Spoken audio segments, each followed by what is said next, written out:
Hello, everyone. This is Linda Como, and I am doing some interviews for the 2015 North American Systemic Constellations conference coming up this year in San Diego.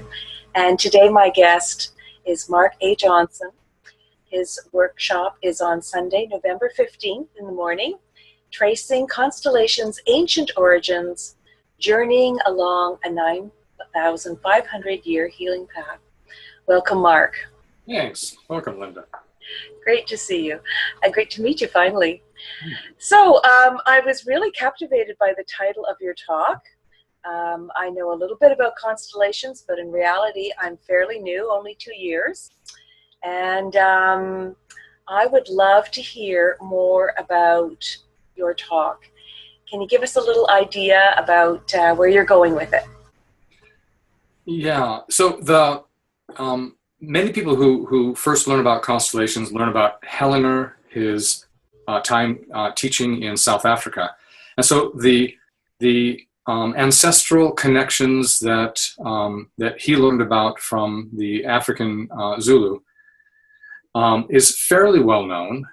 But what I wanted to take a look at was possibly another path that leads us to constellations, and that is through the pre-Greek ceremonial healings and through the Neolithic or very ancient times into the present day. So I really wanted to follow a particular path that was different than the one that people are more familiar with through the African lineage to constellations. Excellent. And how did you go about finding this information, Mark? So I have a previous career as a classically trained Shakespearean actor and singer and dancer, and for about 20 years. And then the last 20 years has also been in psychology. And it was in my work with, as a doctoral student, in my work with various indigenous and traditional healing cultures, that the ideas started to present themselves. What is the connection, or what is the interface between traditional healing, ceremonial healing, shamanic healing, and Western psychology, especially the experiential psychologies, psychodrama, the family sculpting of Virginia Satir, and of course the constellations work. I was really paying attention to what I was seeing were similarities of an ancient way of thinking and seeing the world, and the way that constellations seems to be a bridge between the Western mind, the Western way of seeing things, the scientific model, and a more spiritual, earth-based way of healing and understanding the world. Excellent. So, when you're looking at your talk, I would imagine then you're going to do some experiential as well as verbalizing the history. Yeah, the first it's a 2-hour program, and so I plan on spending about the first 30 minutes doing a PowerPoint presentation and a more academically oriented talk that will line out what I see that 9,500-year journey being, and the important stops along the way, the mileposts along the way, specifically what were ancient people doing in the pre-Greek times in Crete and what now becomes Greece, etc., to the rise of the Greek nation, the Greek state, the suppression of the ceremonial, the shamanic, the earth-based ways of knowing things, as things were rising, as more of Plato and Socrates and Aristotle were rising into influence, and the Apollonian model of left brain thinking, or the rational, was coming into the foreground. Then the more ceremonial, the more sacred was being suppressed. And one of the key things for me is that this is about the same time that ancient Greek drama came into play. All of our theater, all of our Western theater, etc., is based on the Greek drama that came into play about this time. And so one of my contentions will be in this lecture part of it will be that what was being suppressed in the ceremonial, the music, the processional, and the sacred ritual found a way to not be completely suppressed because it found its way into the creation of drama. So drama, of course, carries the music, the dance, the language, the ceremonial aspects of it. And so we'll kind of hit those mileposts along the way. We'll jump about 2,500 years to psychology being taken from philosophy of the ancient Egyptians and the ancient Greeks into a scientific understanding of human behavior. So we go from philosophy to science in Germany. I think it was about 1873. It was the first laboratory that was set up. And then from there, Freud and all of his contemporaries were arguing with each other about what really makes people tick, etc. And then we'll follow very shortly after that rise of prominence of psychology with psychodrama. There's only about a 30-year difference between really things coming into play and Jacob Moreno coming up with psychodrama. And from there, it's a really easy provenance, a really easy journey from there to Constellations. And so we'll cover all of that more from an academic seminar type of thing for about 30 minutes. We'll take a short break, we'll set up the room, and then the next hour and a half, the next 90 minutes, will pretty much be letting those who want to do so start with the ceremonial, and there will be, it's like moving in procession from the ceremonial to the suppression to psychology. So they'll basically move through all of those pieces, and then depending on if they want to do it or not, they can actually stop at the constellations and say, this is where I come from. They could also, if they wanted to, cross back into and make that bridge back to those original healing impulses of the ancient mysteries. Wow, that sounds fascinating. Yeah, okay. Well, is there anything else that you might like to mention? A little bit of history, perhaps? You mentioned to me a few things about being recognized as a shamanic healer in different traditions. Will that come into play a little bit also?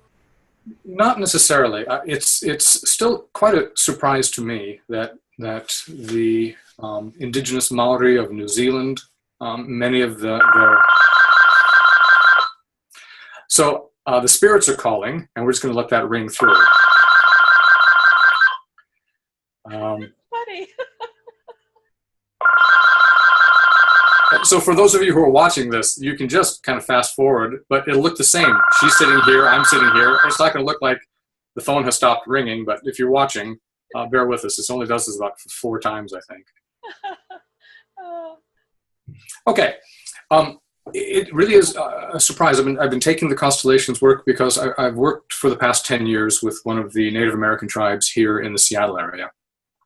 And through that, I've been invited for the past 5 years to do the Constellations for indigenous Maori communities in New Zealand. Aotearoa is the name that they have for their country. It means land of the long white cloud. And their communities have really welcomed the Constellations work. And I remember one of the most wonderful tohunga, or spiritual leaders, after seeing Constellations for the first time, said, "This is very good work for our people, and it's not new."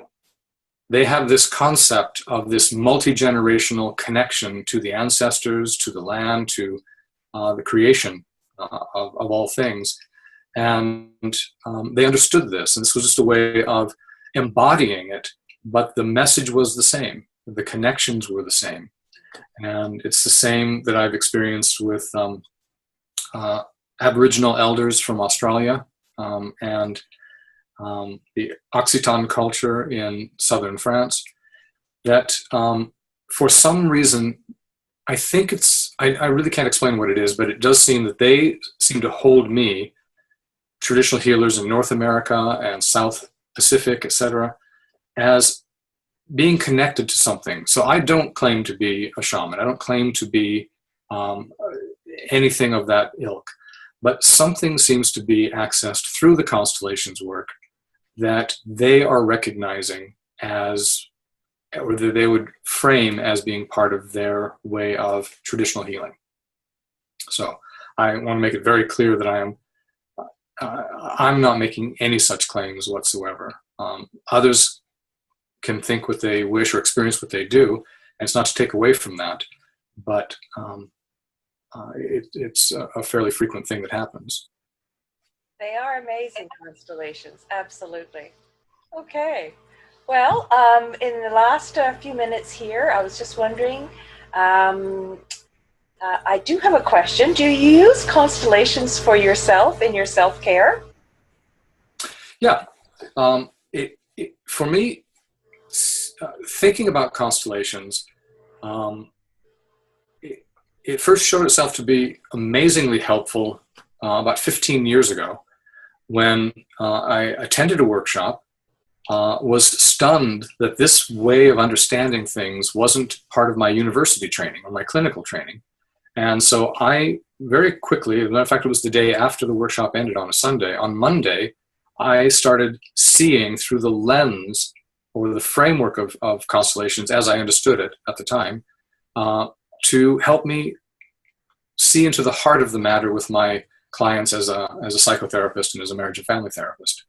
So it was immediate, this way of looking into and using a lens of constellations as I knew it at the time. And of course, it helped me recognize my own relationships, my family, and friendships. So that hasn't changed. What has changed is the kind of the scope and depth of my understanding of constellations beyond my original training, especially as I've been learning more about indigenous healing. And that perspective and lens hasn't changed completely, but it has been augmented. It's certainly been added to and expanded with that new information, and just having been a facilitator and a student of this work for 15 years.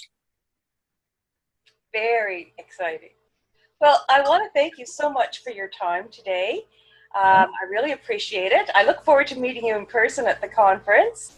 And have an awesome weekend, and we'll see you soon. Thanks, Mark. Thank you, Linda. Okay, take care.